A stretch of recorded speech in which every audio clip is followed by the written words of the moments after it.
All right, welcome everybody to the first episode of Dream Chasers podcast. I'm your host Connor, and today we have a very special guest. We have Katie, aka the Spiritual Biologist. Hi, Yay. Katie. Thanks for being Hi, here today. everyone. Thank Um, you. and so, for those of you who don't, or the listeners who don't really know you, can you just kind of give a brief overview of who you are, like your background and everything like that? Sure. So, I have a degree in biology, and I've always been interested in nature and animals and wildlife. And so, I just went and got a degree in biology, hoping that would put me through what I wanted to to do as far as career. And then I've also have been diving into all this spiritual stuff. And so that's kind of how I came up with the term spiritual biologist that I like to go by. Nice. Where did you go to school and get your degree from? So I went to the University of Arkansas in Fort Smith, and I I went because I've always had the love for nature. And so I was like, well, I'll just get a degree in biology because it's such a broad degree that I could go any direction that I wanted to. And and then originally, like, I also wanted to be maybe a veterinarian because I loved animals so much. I was like, oh, well, they get to work with animals all the time. And so when I turned 18, I actually got a job working as a vet in a vet clinic for a little while just to get my foot in the door and get the feel for it. And quickly realized that I don't think the medical field is for me because they see the pets that come in and then they give them a shot or they give them the medication and then they're out the door. And I was wanting something more meaningful and to have a deeper connection with that than what a veterinarian clinic kind of offers. And um, so then I guess that's how I chose biology. And it wasn't until I got up into my upper curricular courses, learning ecology and wildlife biology, wildlife conservation, stuff like that. And I was like, oh, this is what I want to do. This is exciting. This is cool. And so then straight out of college, my first summer internship, um, I got into an internship working with avian research. So that's birds, looking at up in Montana, and up there in the Dakotas, they're doing a lot of bison rehabilitation, restoration. There's bison ranches, and so they were looking at the effects that bison have on the prairie birds, the species of birds up there. And so I was one of the students that got to go and collect all the data, do bird watching and all of that. And then that internship jump started my career into just environmental research, really, and collecting data, doing environmental work. I landed a job after that working in watershed management. And in that, I got to deal with fisheries and herpetology, which is amphibians and reptiles and macroinvertebrates. And so I had that job for about 5 years. And now I'm currently working as a forestry technician in surrounding national forests, doing the same thing, collecting a bunch of data, taking a bunch of surveys in the national forests, seeing what's out there and getting it ready for harvest thinning. So, like, where all of our paper products come from when the loggers come, and then the forests. I'm one of the ones that get to go out there and say which trees they're allowed to have and all that stuff. And I saw on your Instagram that you're a professional tree hugger because Yes. that's part of your job is to measure the like the size of the tree trunks. Yeah, exactly. So, and one of the measurements that I take is doing a diameter reading. So you have a very specific type of tape, measuring tape that you wrap around the tree. And some of these trees are really large. And so I literally have to wrap my arms around the trees. And so I get to hug it as I'm working. And so that's that. I just do that for fun and say I'm a professional tree hugger. Get That's paid to hug awesome. trees. It's a great gig. Yeah, I'm actually studying environmental studies right now in college, so it's kind of similar to biology in a way, just like because I've always been interested in nature and the environment, so kind of decided to go Hmm. down that route. Um, but yeah, so how did you, what was like your, because you said you've always been interested in science and everything, and that was the same with me. How did you go from that to kind of finding like the intersection between science and spirituality in a way that you kind of um, like explore, at least, do you only have Instagram? I have a Facebook page too that I just started. It's called The Alchemy of Science and Spirituality. And I'm currently working on a website that I plan to launch June 10th. That's also going to be called Alchemy of Science and Spirituality. And then I'm also in the works of doing a YouTube channel. Nice. Okay. So I'm going to be on several different platforms once I get going. But Instagram is my first one that I've started to at least try to put content out there. Gotcha. Okay. Yeah. I'll link all those below for Okay. anyone who wants to check your stuff out. But like I was saying, how did you kind of get into finding the gap or the intersection between science and spirituality? So, like I said, I've always been interested in the sciences and have kind of had that logical way of thinking. But I also grew up in Christianity. So I was going to church several times a week, and that is where the spiritual side, I guess, comes from. However, I for most of my life I kind of struggled with going to church and the religious aspect, and it wasn't until I was probably 12 or 13 where I just really started to question things. I just really felt like I didn't fit in with that kind of community, and just started diving into it, trying to figure out why I wasn't resonating with it. Maybe there's something wrong with me. What's wrong with me that I don't feel like this that I fit in? And so, and at the same time I kind of felt like I was still forced, because you're young, you go with your family and everything. I didn't really have a choice. But then I got my driver's license at 16 and thought, well, maybe it's just this church. Maybe if I try this other church across the street or on the other side of town, maybe I will fit in there. Maybe they teach something a little bit different that I don't know or that resonates with me. And so I did what I call church hopping for several years, trying to just figure out where I fit in and figuring out the whole spirituality side.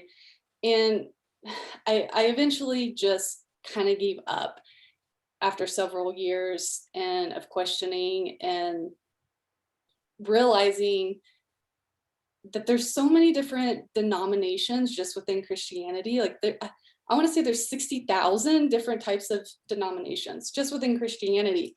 And I was like, how am I supposed to go through 60,000 of these and figure out which is right for me, that I have a place to be. I felt just lost. And so, and also like they can't all be true, right? Like, why is there so many different ones? They can't all be true. So what is true? How am I supposed to figure out what is true? And I eventually just kind of gave up on church, stopped going, and started looking into other different types of religions and different belief systems. And I eventually got so overwhelmed that I was like, you know what? I can't do this. I don't think religion is for me. And if anything, I can just go and pick and choose from all of these different sections and put them together and come up with my own religion if I wanted to, whatever works for me. And so it's kind of the mentality I had, is like, well, I'm just going to do me. I'm just going to do what I think is right. And I have my own set of values that I know to be true, that I feel are true. Um, but I just couldn't bring myself to be fully committed to any one of these belief systems. And so I more or less, I guess, became agnostic. So I was like, well, maybe there's a God, maybe there's not. I don't know. But um, so that went on for a few years. And then I met and married a Jewish man. And so he started teaching me the ins and the outs of Judaism and what they believe scripture to say and what it teaches. And that shifted my perspective and brought a new light onto the Bible. And I was like, well, this makes sense. This makes a lot more sense than Christianity. So maybe I'm Jewish. Maybe I'll just be Jewish.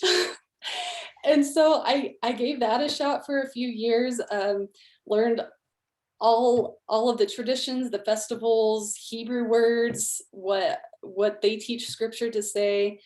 And then as the relationship went on with both sides, with the man I married and then with Judaism, the man actually turned out to be very controlling and emotionally abusive, narcissistic. And so I had to dissolve that relationship. And then in the midst of that, I also dissolved the relationship with Judaism because the people in that community I found to be no different than the ones in the Christian community. And so I kind of stepped away from all of that, and I was like, this isn't the way that I want to live my life. And it felt very dogmatic and rigid and rule oriented, and there's just all of these things that you had to follow, and I felt guilty if I didn't follow them, or I felt guilty if I did these certain things that I wasn't supposed to do. And I was just like, this isn't how I want to live my life. And so after stepping away from that, I felt so much more free, and just like I could be myself more fully. And so then I felt like I was back to square one again of, okay, what do I believe in? What is true? And again, just trying to figure it out. And I knew growing up in the science realm that wasn't all there was to it, that there was still more. There was still something more than what is physical, this more than human life, I guess you could say. I just didn't know what it was. And I felt like something was missing, which is why I kept looking into all of these different spiritual belief outlets, trying to find the answers. And then this past summer, I got sick. I like out of nowhere. I didn't know what it was. It didn't feel like the cold or a flu. It was just extreme fatigue, headaches, muscle aches. And my sister and I are really close. And so I'm telling her these symptoms and how I'm feeling. I'm like, I don't know what I have. I just feel like crap. She's like, I think maybe you're going through a spiritual awakening or spiritual ascension. And I was like, what? I don't know what that means. I don't know what that is. And so she sends me this link of the symptoms that you have during your spiritual awakening. And I had probably 90% of these symptoms. I was like, huh, okay. What is spiritual awakening? What is spiritual ascension? And so I just went down the rabbit hole of that because I had never heard of this term before. And I was like, okay, well, maybe that's what it is. Yeah, I'm spiritual. I can be spiritual, but I don't have to be religious. And so then in the midst of all this, I mean, I did all this. I'm an investigator. I don't know if you or anybody listening knows about human design or what human design is. No, not really. It's part of my design as in this body, this physical body, is to be an investigator, is to be a researcher, which is why I'm naturally drawn to the sciences and my fields of research. And so anytime I get interested in something or sparks my interest and my attention, I just dive deep into the research of it and I look it up and I don't stop until I get a satisfying answer. And so in this research of what is spiritual awakening, I was reading an article, and in this article, they used the word spiritual science.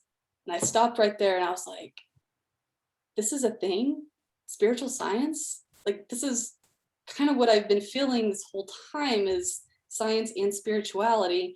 So I stopped right there. I didn't even finish the article. I just Google searched spiritual science. What is spiritual science? And the one thing that kept popping up was this book by Steve Taylor called Spiritual Science, and why science needs spirituality to make sense of the world. I was like, oh, add to cart. I'm buying this right now. Go to handy dandy Amazon. And so, yes. And then in that, I came up with several other books that I found relating to merging science and spirituality. So on the back of the book, the description is Steve Taylor offers a new vision of the world that is compatible with both modern science and ancient spiritual teachings. Spiritual science reveals Taylor's pan-spiritist view of reality, one that transcends both conventional science and religion and answers many of the riddles that neither can fully explain. I was like, oh, that's my answer. So yeah, in the midst of that, he's the one that really jump-started this whole investigation and inspiring work on bridging science and spirituality, something that I had always kind of known and have been seeking, but didn't know that it was even a thing and that somebody else had clearly thought of it and wrote a whole book on it. And so, yeah, does that answer your question? Yeah, that was good. That's that definitely, like, I feel like for everybody's really taught, or at least like church and religion in general, like kind of teaches how science and the more spiritual sides of things are kind of like mutually exclusive, but that's not really the case. Like I kind of went through, I guess a bit of a similar thing to you. Like I was born and raised by like going to a Lutheran church. And like I just didn't like when you're growing up and you're young, you don't really know any better. You're just like, okay, we're going to church. I can't do anything else. I'm going. And so like Exactly.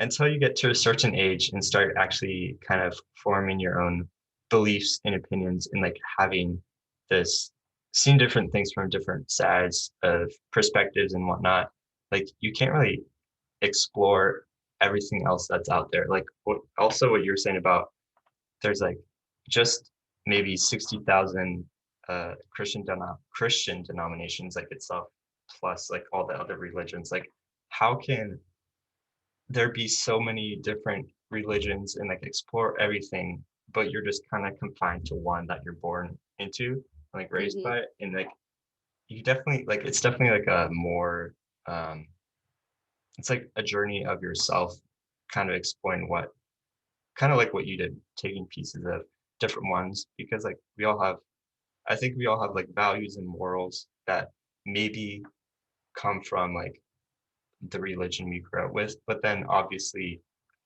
I don't think religion is like forms or like shapes your morals that you have today. It's kind of like experience in different aspects of like what you do with your life. And so that's, yeah, it's definitely a really interesting um, topic.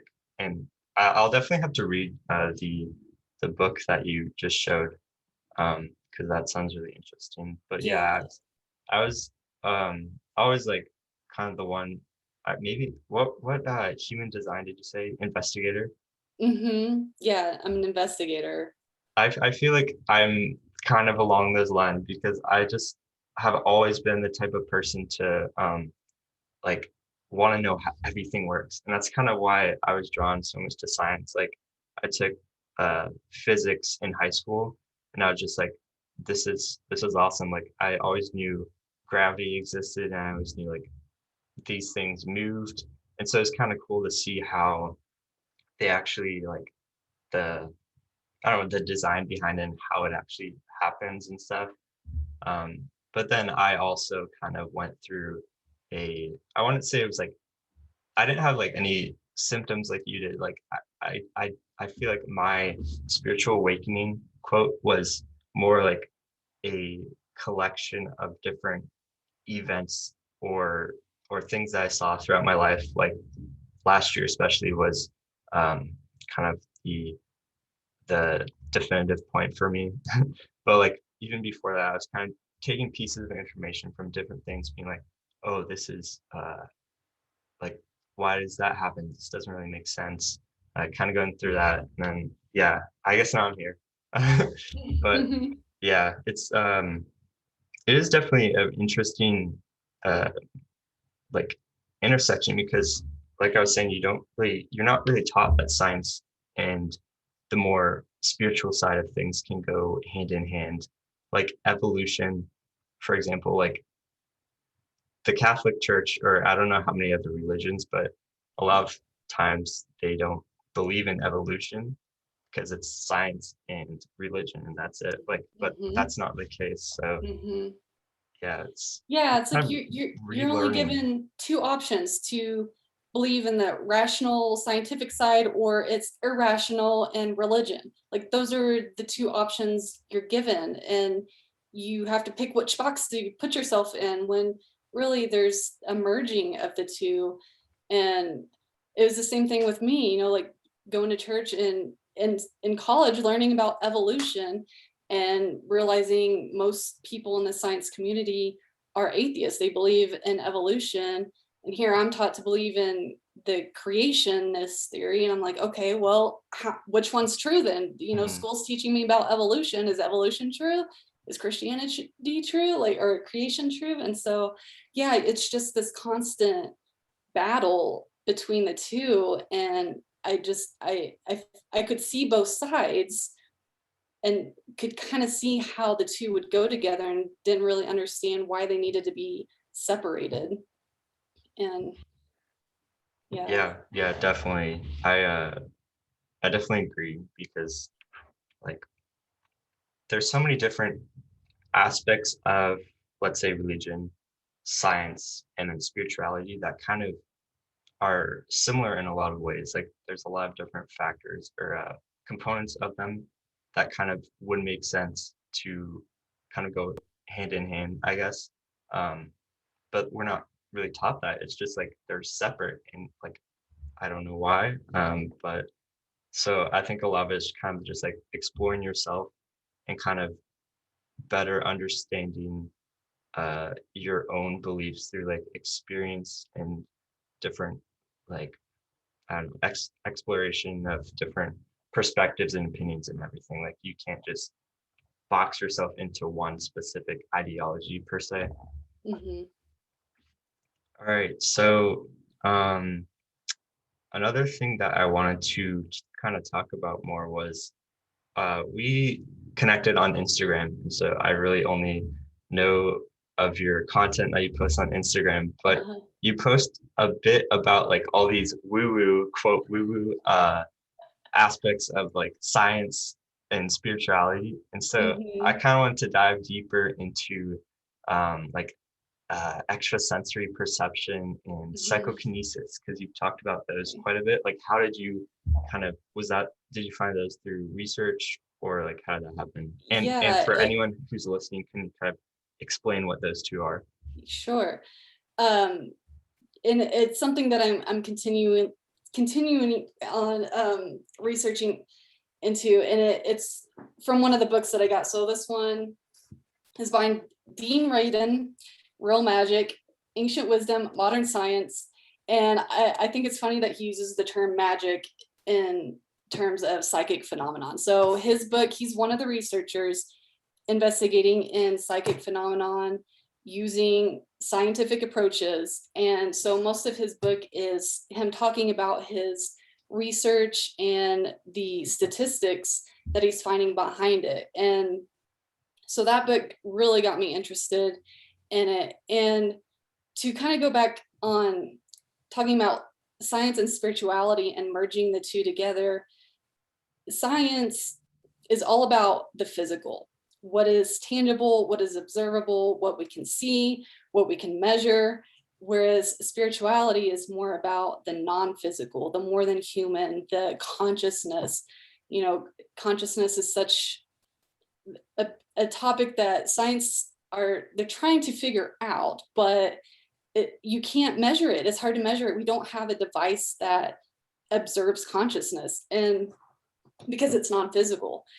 So he brings these two together and So when I say psi is a short term for psychic phenomenon, and it includes anything that's extrasensory perception. So anything beyond that of our normal five senses.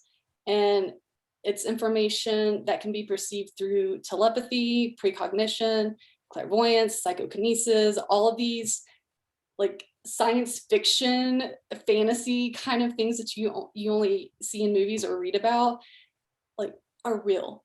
This guy, he's done the research to prove that these phenomenons really occur in people. And so he talks about all of these things, and most of it, you think when you hear these terms like telepathy, you kind of think of it having to do with the mind, like mind reading, mind to mind interaction.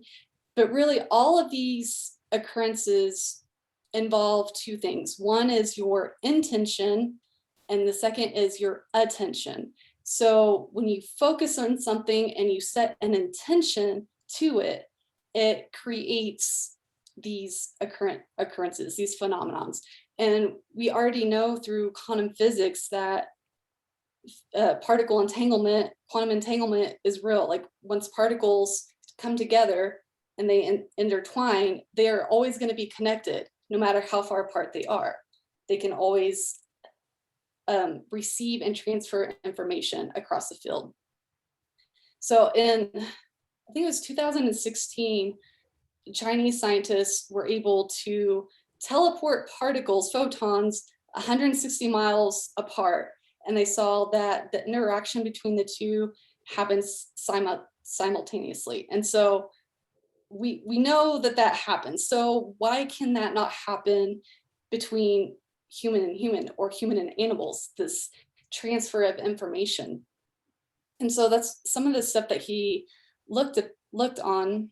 And what's really cool is that we all have this ability. You don't have to be special to be able to practice telepathic communication or to have psychic abilities, premonitions. We've all have had, well, majority of the population have had these types of experiences. And like one of the most popular one is, it's a phenomenon called scopisthesia. Scope meaning to look at, aesthesia meaning to perceive from a distance. So the common term is the sense of being stared at. So if anybody has ever felt like somebody was looking at them and they turn around or they look around and they see somebody staring at them, that is one of these phenomenons, and it's happened to 95% of the population.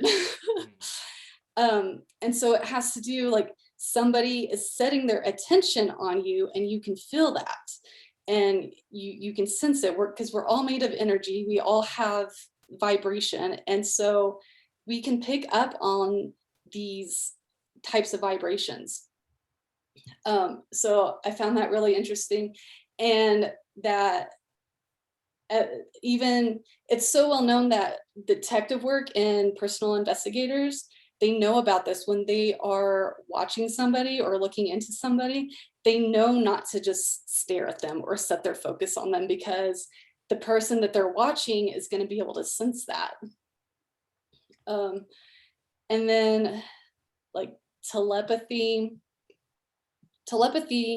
is probably another really common one that people aren't really aware of, but it does happen in small occurrences. So, like, say you randomly think about somebody that you haven't seen or talked to in a really long time, and that day or maybe the next day they reach out to you or they call you, and you're like, oh my goodness, I was literally just thinking about you.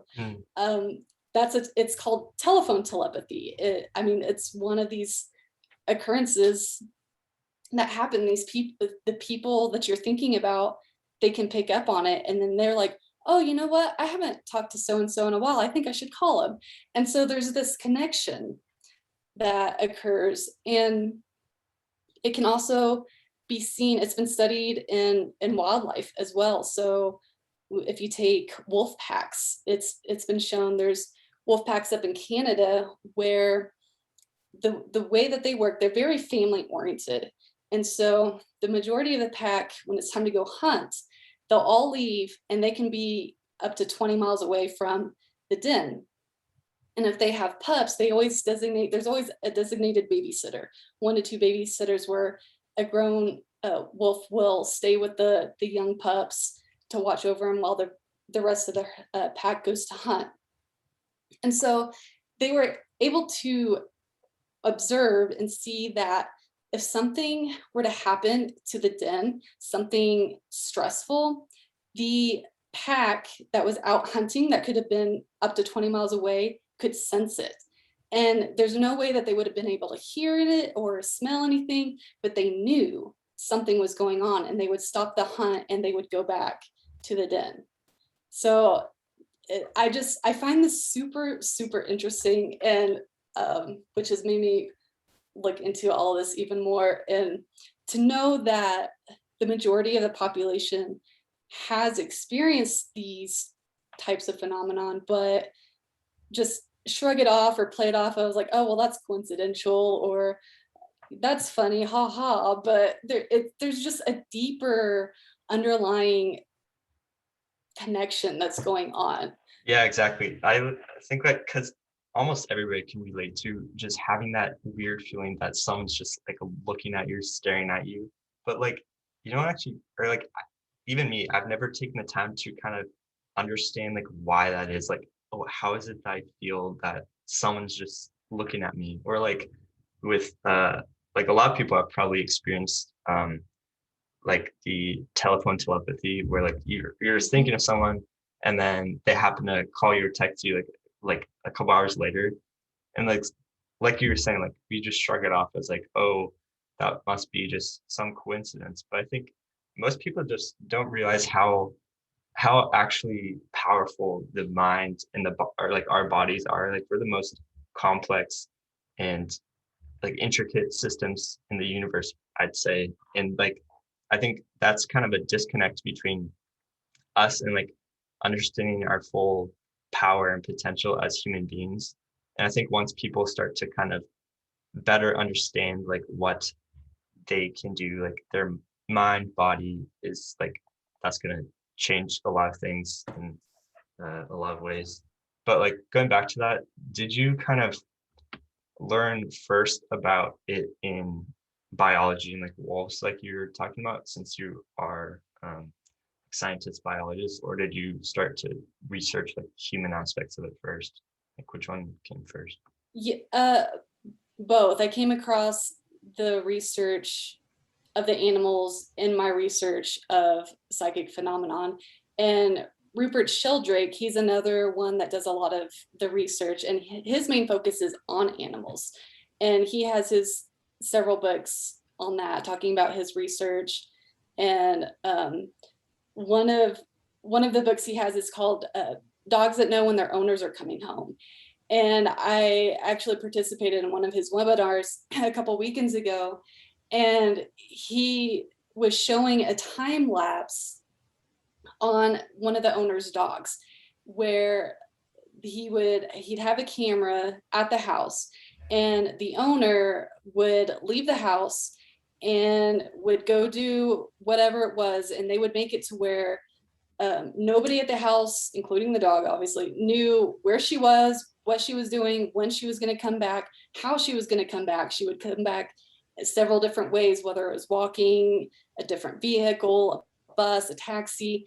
And so they were looking at the dog's response in relation to when the owner decided she was going to come home.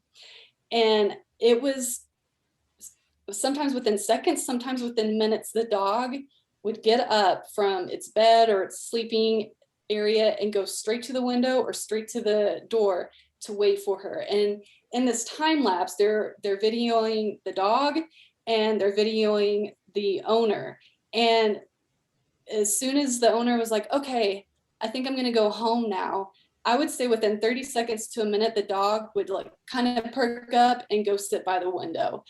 because she was setting the intention that she's going home now, and the dog would then go and wait for her because it knew that she was going to be arriving soon. And so it's just another form of telepathic communication and having this deeper connection. And what I've also found is that we as humans can have a better connection in this area with our pets. So for example, I have a dog that's 10 years old. I've had her since she was about 8 months old. And I've had so many of these types of experiences with her. And I'm sure a lot of other people have had them with their pets as well. And they, again, you don't really think anything to it. Or I've also heard this of, I swear my dog knows what I'm saying. I swear he knows English, or, whatever language you're speaking. I swear he knows exactly what I'm saying. And even though you've never taught the dog what these words are, it still seems to know what it is that you mean or what you're saying.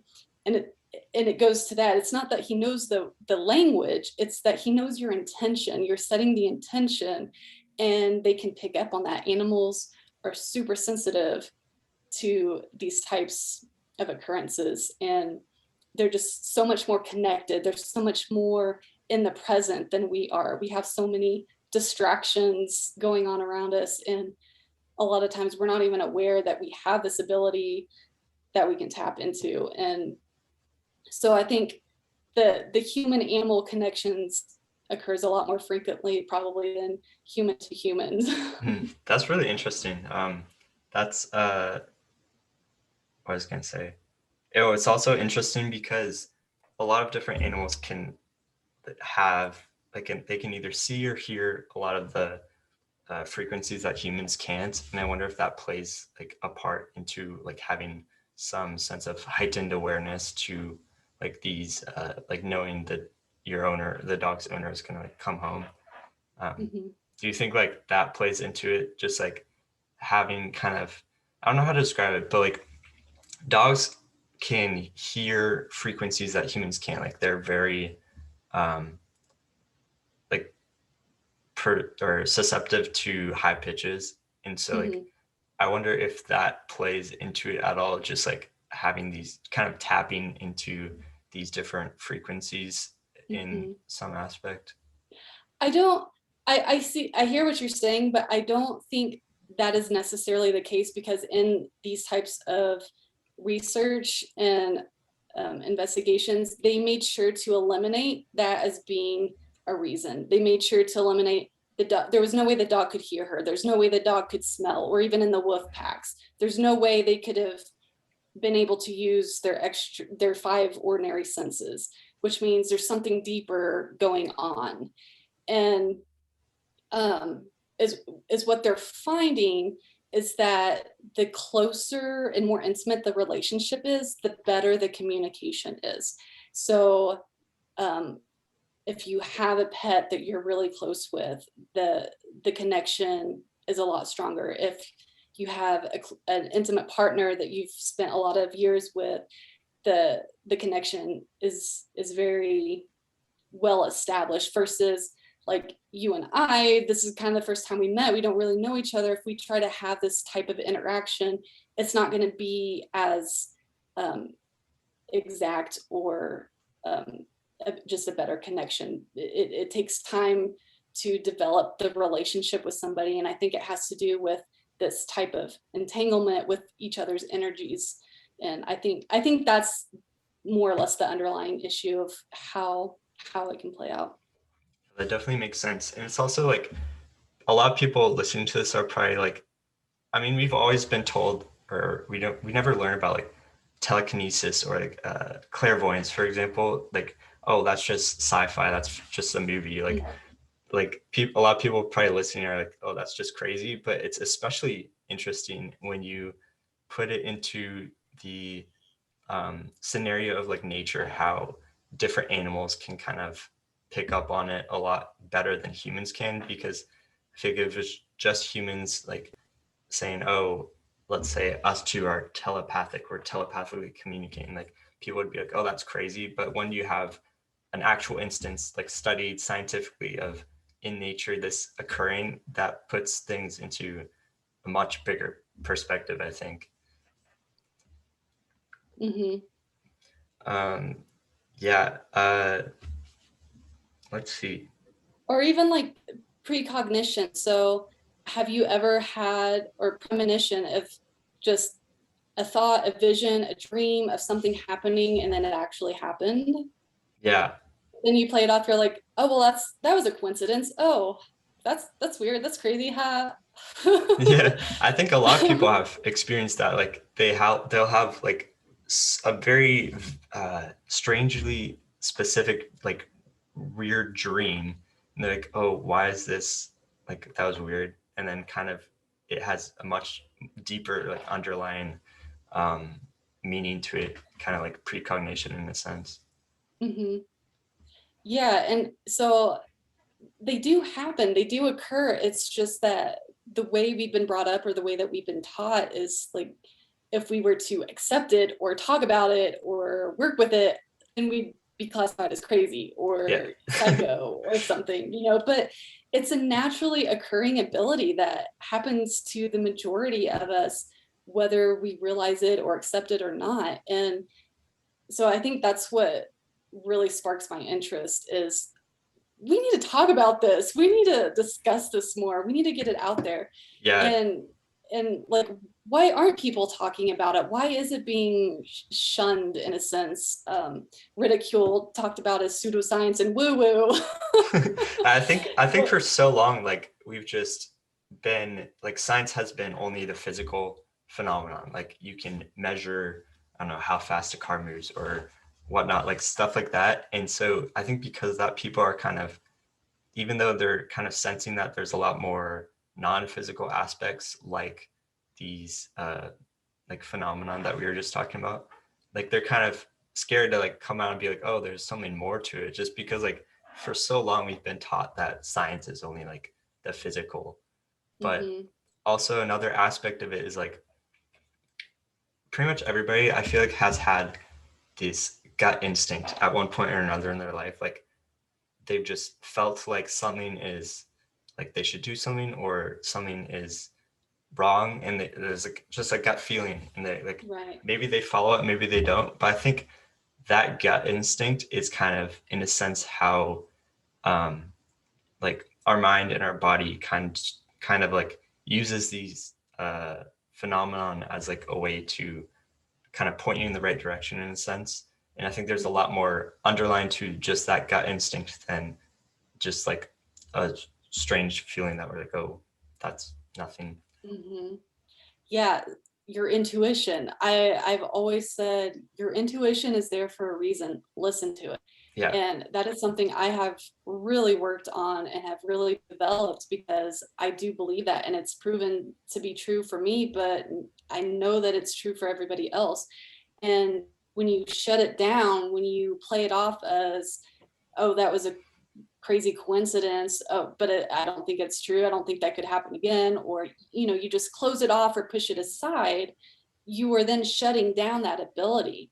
And so to be able to work with it and to open it up is to, when these things happen, be aware of it, acknowledge it, and know that it's an ability that you can have and that you can tap into. And the more you open yourself up to that and the more you bring awareness to it, the stronger that you were. It's like working a muscle. The more you use it and the more you bring awareness to it, the more it's gonna happen for you. Yeah, definitely. And it's like, Because I know, especially in the past, on the times that I didn't listen to it and I tried to close it off or push it aside, it's like you end up regretting it most of the exactly, time. yeah, I feel like most people can relate to, like, having the choice to do something or not do something, or whatever it is, two choices, and they'll just have this gut feeling, this intuition, and they don't follow it, and then, like, that ends up being the not right choice.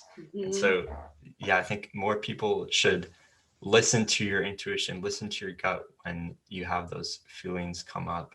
Mhm. Because I remember seeing at one point that, like, your gut, like the lining of your, like, stomach, I don't know if it's exactly stomach, but it has way more electrical like, I don't know how to explain it, but it has some sort of like way more electrical sensory signals than your mind or something like that. And I think that probably plays some aspect to it, because a lot of people don't realize how our bodies and our minds are made up of like energy and these just we have this electrical system running throughout our entire bodies. And I don't think people just take that for granted and like be like, oh, that's just part of being human, which I mean it is, but also like when you have like literally energy running through every aspect of your body, like you're going to pick up on a lot of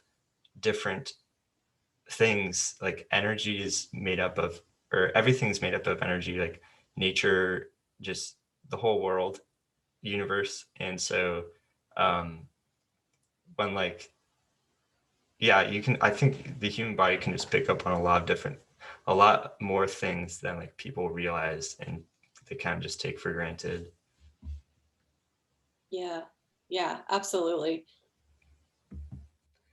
And that's probably with the lining, the electrical lining or whatever you're talking about in the stomach, that's why you would feel the sensation there, Yeah. like a gut feeling. When you say gut feeling, that would make sense. I didn't know that. I haven't looked at that. I'll definitely have to look at that again, because I just remember seeing that at one point. It's been a while though, so for anyone listening, I'll try to do more research on that. Maybe leave a link or something. So another what's it called? Just the phenomenon that I'm interested in, and probably a lot of other people are, is clairvoyance. Because I remember, have you ever watched America's Got Talent? Mm-hmm. Did Yeah. you, like, there were the clairvoyants on it a couple years ago. I remember watching that. I'm just like, how do they do that? Like, and so I don't know how much you've studied clairvoyance or done research on it, but could you explain that a little bit to the audience, and kind of how that, um, if there's any aspects of that in like nature, like there are with the other phenomena we talked about? Okay. So clairvoyance, or another term, is remote viewing. It is receiving information from a distance.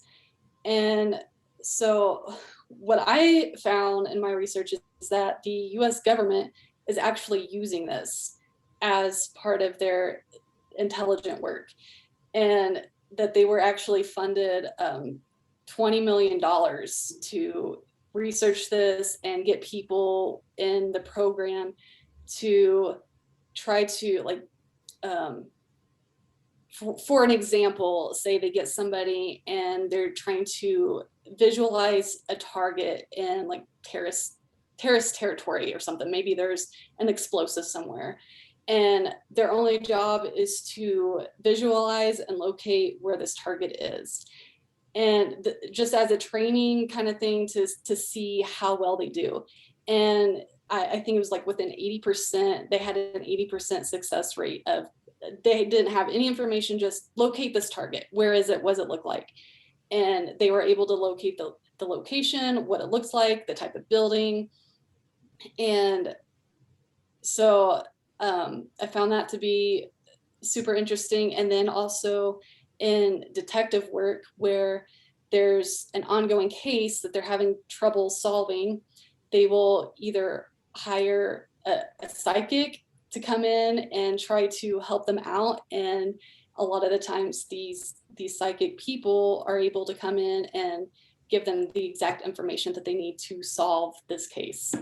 And so this is just some of the things that they're looking into and researching, is like, okay, well, this is clearly a thing. We know that it's a thing, but how does it work? Like, what's going on?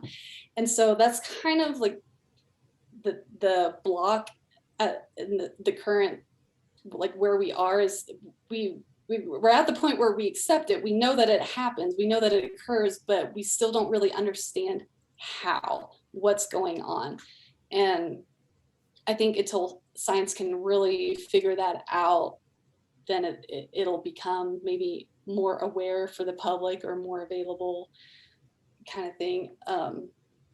Yeah, So I remember Nikola Tesla has a quote that's something like, the moment science begins to study like the non-physical aspects of science, we'll make more progress in like a year than we have the entire like past century or something like that. And like I think that's actually true because we're just starting to kind of be on the cusp of doing research and like exploring more the non-physical phenomena, like these phenomena we've been talking about, because we all kind of have had a sense that these things are actually occurring. Like our bodies and minds can kind of do a lot more things that we actually kind of learned throughout like growing up. And so I think it's also definitely interesting how when the U.S. government puts millions of dollars into some sort of research on this, there's a lot more to it. Exactly. Yeah. And that the statistics of it with such a high percentage of a hit rate or a success rate is like what's kind of encouraged them even more to investigate into it and dump more money into it. And like in this book, The Real Magic, some of his statistics on these are like millions to one against chance. So it's no longer just a 25% chance, a 50-50 chance. It's millions to one against chance. Like the statistics of the success of these happening is just like, it's off the charts. Yeah, that's incredible especially when you put it into like those statistics where it's like million to 1 trillion to, there's just these crazy numbers that are hard to fathom, but like, then you can pinpoint it exactly. That's pretty incredible. This is this is a bit of a random question about clairvoyance that my roommates and I were for some reason talking about the other day. But if you were clairvoyant, like if you could like sense things that just things around you, that would you tell people that you're clairvoyant at all, or would you just be like, I'm going to use this for my own benefit? I know. See, that's the problem. People don't want to talk about it because they're scared. They're scared to express themselves or scared to have a negative reaction of you're crazy. Exactly. And I really think that is where we are also in moving forward when it comes to science and new innovations. It goes through this process, and in this process it's you gotta have the scientific proof, you gotta have the experiments and the proof of it occurring, but then you get to the point of you gotta make it acceptable, you gotta make it available for the public, and in doing that it involves us talking about it and expressing it and normalizing it, and then it can become more accepted. But because it's so controversial, everybody's scared to discuss it. So for me personally, I have just a few in my circle that I talk about these things to. I have the platform of Instagram where I put out the statistics and the information, but I don't just go around talking about my experiences to anyone and everyone. Yeah, that's fair. Have you had any like on this topic, same topic, have you had any of these experiences yourself where you're like, whoa, I think I just had like this, I don't know, just this strange phenomena that I can't tell, but now that you've been researching this a bit, can you kind of like pinpoint what it was? Like, have you had any such experiences? Oh yeah. Oh yeah, like probably all of these. One interesting one I can tell you is when I was a child, in my bedroom, I would wake up, I was probably like 12, 13 years old. I would wake up in the middle of the night and I thought the house was on fire. I thought I could smell smoke. I thought I would see a glare, like a flame of light glowing. I would open my door cautiously, like look out to see if anything was happening. And this was a reoccurring thing for, I would say, close to a year. Waking up thinking the house was on fire. I smelled smoke. That'd be terrifying, And especially as a young kid. Yeah. And so I told my mom about it one time because it was happening so often.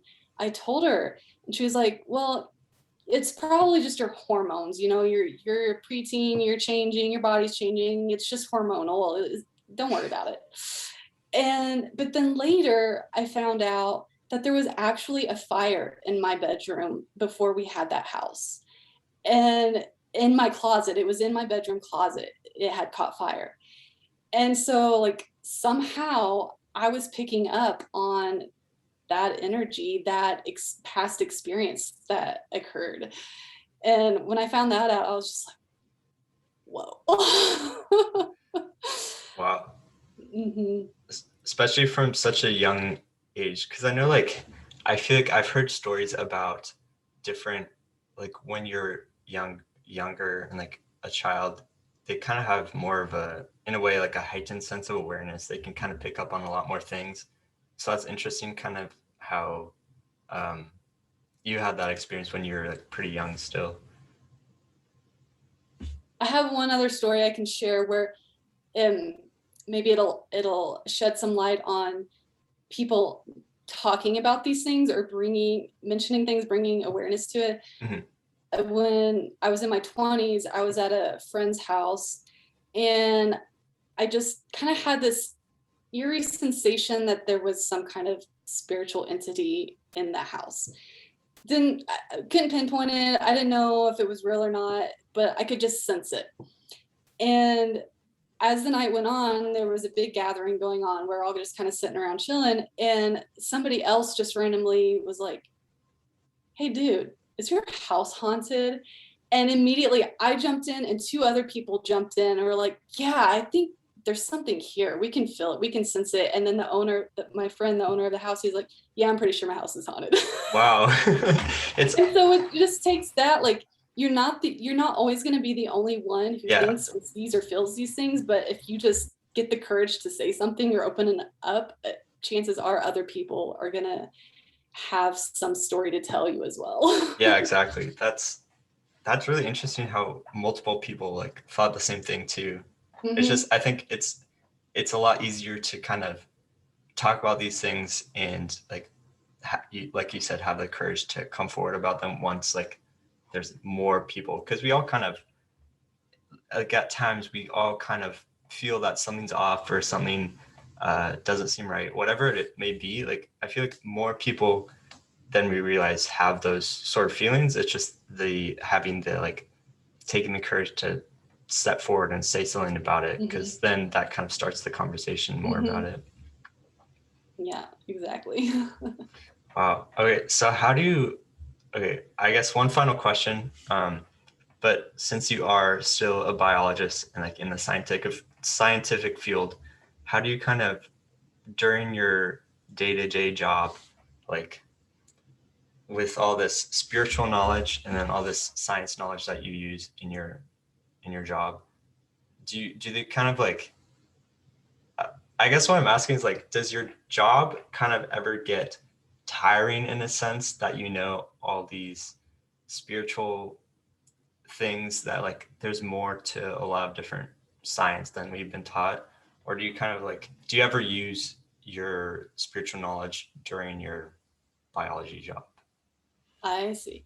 Um, yes, let me see if this answers your question. So I've actually been playing around a lot with it, in that working with my intuition and tapping into that like spiritual side of things. Because a lot of the days I'm out there, I'm working by myself. And so for instance, when I'm taking these measurements, I like to play the guessing game with myself of guessing how big the diameter of this tree is. And I'll go up to it and I'll just kind of like sink in with it or just visualize it, and like a number will come to me, and then I'll wrap my tape and get the diameter, and the number is exactly what came to my mind. And so that's just my own way of kind of working with it and strengthening it, and I just think it's fun. Yeah, And it's like a game. it is a game. I like to think of it as a game, and that's I think why it makes it so much more fun. Does that answer your question? That does, yeah. Joel? That does sound fun, like trying to kind of test your limits in a sense to like, now that you have all this knowledge on like these different things and abilities that like our bodies and our minds can do, like especially when you're out there alone, you gotta do something fun with it. Can't be just by yourself. Cool. Yeah. Did you want to talk about anything else? Add anything? Just in Not that I general. can think of. All right. One final question that I'm planning on asking everybody who I have on my podcast. Since this is the Dream Chasers podcast, what is your dream in life? My dream in life, I'm living it, man. Good answer. My dream is to just be able to work outside, work in nature, evolve, and to continue to grow, not be stagnant and stationary. And yeah, I feel like I'm living the dream. That's honestly the best, when you can say you're living the dream. There's nothing better. I'm Yeah. still a bit on the younger side, so I've got a bit of a ways to go. Start now. Exactly. Start making those goals. So for listeners, where can people find you and your work right now? I know you talked about it a little bit earlier, but I'll leave some links down below in the podcast description. But where can you currently and in the future find your work and what you do? So you can find me on Instagram at Spiritual Biologist. And I have a Facebook page called The Alchemy of Science and Spirituality. And I'm sure by the time this gets put up, I'll have my website up, also called Alchemy of Science and Spirituality. And then YouTube is currently in the works, also The Alchemy of Science and Spirituality. So Spiritual Biologist on Instagram, everything else is The Alchemy of Science and Spirituality. Awesome. Got a lot of things in the works. That's exciting. Yeah. Well, thank you so much, Katie, for being on here. I had a blast talking to you. Same here. And thank you everybody who's listening, and I'll catch you on the next one.